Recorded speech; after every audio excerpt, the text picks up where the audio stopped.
लक्ष्मी नारायण भगवान की जय हो। भगवान श्री हरि की जय हो।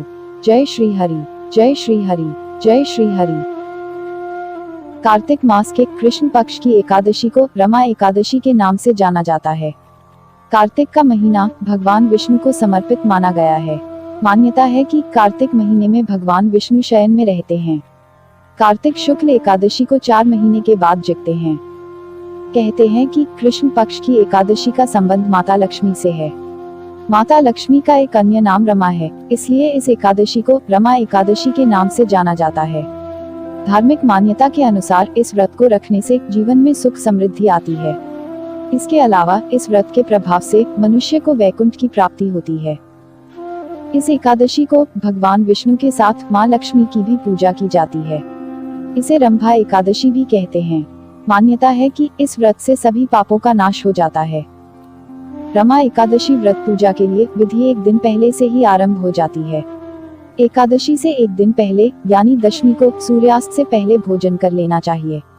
एकादशी वाले दिन व्रती को सुबह स्नान के बाद भगवान विष्णु की पूजा करनी चाहिए। इसके अलावा इस दिन तुलसी की पूजा करना शुभ माना गया है। रमा एकादशी व्रत कथा। भाव विह्वल होते हुए धर्मराज युधिष्ठिर ने कहा, हे श्री कृष्ण, अब आप मुझे कार्तिक माह के कृष्ण पक्ष की एकादशी की कथा सुनाए। इस एकादशी का क्या नाम है तथा इसमें किस देवता का पूजन किया जाता है? इस एकादशी का व्रत करने से किस फल की प्राप्ति होती है? कृपा करके यह सब विधान पूर्वक कहिए। भगवान श्री कृष्ण ने कहा, हे राजन, कार्तिक माह के कृष्ण पक्ष की एकादशी का नाम रमा है। इसका व्रत करने से सभी पापों का शमन हो जाता है। इसकी कथा इस प्रकार है, ध्यानपूर्वक श्रवण करो। पौराणिक काल में मुचुकुंद नाम के राजा राज्य करते थे। इंद्र, वरुण, कुबेर, विभीषण आदि उसके मित्र थे। वह बड़े सत्यवादी तथा विष्णु भक्त थे। उनका राज्य बिल्कुल निष्कंटक था। उनकी चंद्रभागा नाम की एक कन्या थी, जिसका विवाह उन्होंने राजा चंद्रसेन के पुत्र शोभन से कर दिया। राजा मुचुकुंद एकादशी का व्रत बड़े ही नियम से करते थे और उनके राज्य में सभी कठोरता से इस नियम का पालन करते थे। एक बार शोभन अपनी ससुराल आया हुआ था। वह कार्तिक का महीना था। उसी मास में महापुण्यदायिनी रमा एकादशी आ गई। इस दिन सभी व्रत रखते थे। चंद्रभागा ने सोचा कि मेरे पति तो बड़े कमजोर हृदय के हैं, वे एकादशी का व्रत कैसे करेंगे, जबकि पिता के यहाँ तो सभी को व्रत करने की आज्ञा है। मेरे पति राज आज्ञा मानेंगे तो बहुत कष्ट पाएंगे। चंद्रभागा को जिस बात का डर था वही हुआ। राजा ने आदेश जारी किया कि इस समय उनका दामाद राज्य में पधारा हुआ है, अतः सारी प्रजा विधान पूर्वक एकादशी का व्रत करे। जब दशमी आई तब राज्य में ढिंढोरा पिटा। उसे सुनकर शोभन अपनी पत्नी के पास गया और बोला, हे प्रिय, तुम मुझे कुछ उपाय बतलाओ, क्योंकि मैं उपवास नहीं कर सकता। यदि मैं उपवास करूंगा तो अवश्य ही मर जाऊंगा। पति की बात सुन चंद्रभागा ने कहा, हे स्वामी, मेरे पिता के राज्य में एकादशी के दिन कोई भी भोजन नहीं कर सकता। यहाँ तक कि हाथी, घोड़ा, ऊंट, पशु आदि भी तृण, अन्न, जल आदि ग्रहण नहीं करते। फिर भला मनुष्य कैसे भोजन कर सकते हैं? यदि आप उपवास नहीं कर सकते तो किसी दूसरे स्थान पर चले जाए, क्योंकि यदि आप यहाँ रहेंगे तो आपको व्रत तो अवश्य ही करना पड़ेगा। पत्नी की बात सुन शोभन ने कहा, हे प्रिय, तुम्हारी राय उचित है, परंतु मैं व्रत करने के डर से किसी दूसरे स्थान पर नहीं जाऊंगा। अब मैं व्रत अवश्य ही करूंगा, परिणाम चाहे कुछ भी क्यों न हो। भाग्य में लिखे को भला कौन टाल सकता है। सभी के साथ शोभन ने भी एकादशी का व्रत किया और भूख और प्यास से अत्यंत व्याकुल होने लगा। सूर्य नारायण भी अस्त हो गए और जागरण के लिए रात्रि भी आ गई। वह रात शोभन को असहनीय दुख देने वाली थी।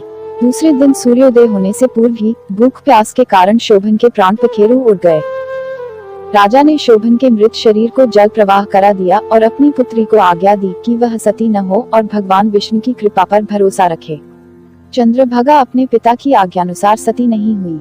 वह अपने पिता के घर रहकर एकादशी के व्रत करने लगी। उधर रमा एकादशी के प्रभाव से शोभन को जल से निकाल लिया गया और भगवान विष्णु की कृपा से उसे मंद्राचल पर्वत पर धन धान्य से परिपूर्ण तथा शत्रु रहित देवपुर नाम का एक उत्तम नगर प्राप्त हुआ। उसे वहां का राजा बना दिया गया। उसके महल में रत्न तथा स्वर्ण के खंभे लगे हुए थे। राजा शोभन स्वर्ण तथा मणियों के सिंहासन पर सुंदर वस्त्र तथा आभूषण धारण किए बैठा था।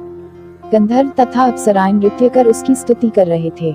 उस समय राजा शोभन मानो दूसरा इंद्र प्रतीत हो रहा था। उन्हीं दिनों मुचुकुंद नगर में रहने वाला सोमशर्मा नाम का एक ब्राह्मण तीर्थयात्रा के लिए निकला हुआ था। घूमते घूमते वह शोभन के राज्य में जा पहुंचा। उसने राजा शोभान को देखा। वह ब्राह्मण उसको राजा का जमाई जानकर उसके निकट गया।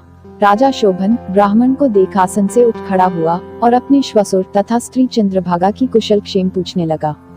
शोभन की बात सुन सोमशर्मा ने कहा, हे राजन, हमारे राजा कुशल से हैं तथा आपकी पत्नी चंद्रभागा भी कुशल हैं।